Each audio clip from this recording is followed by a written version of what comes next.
First tonight, family and friends of a Tulsa woman who was murdered last month are celebrating her life. Thank you for joining us this Sunday night. I'm Chin Doan. Cassidy Ritchie was found dead in her SUV on the side of Highway 412 1 week ago. News on 6's Caitlin Deggs joins us with why loved ones hope her story saves lives. Caitlin?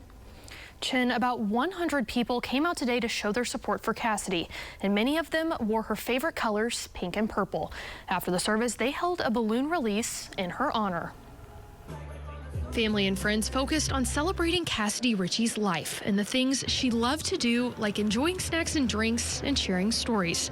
They describe her as intelligent, funny, and the center of attention. We want to keep kind of what happened to her out of the way. You know, we just want to celebrate her and who she was as a person and who she did in her life, what she did in her life. You know, that's what we did. And it was just good to kind of keep that negativity out, but keep the positivity in. Cassidy's husband is being held on a $5 million bond accused of her murder.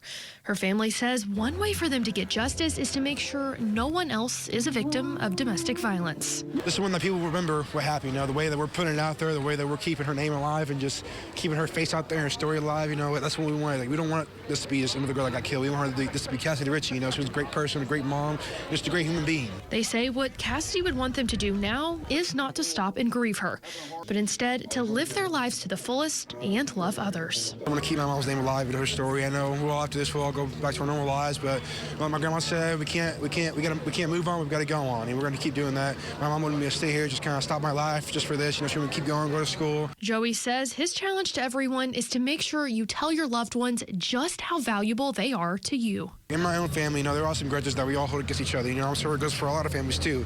We want to keep I just want to put that out there because, you know, people could be struggling. You might not even know it. Like my grandma say, you know, just talk to anyone.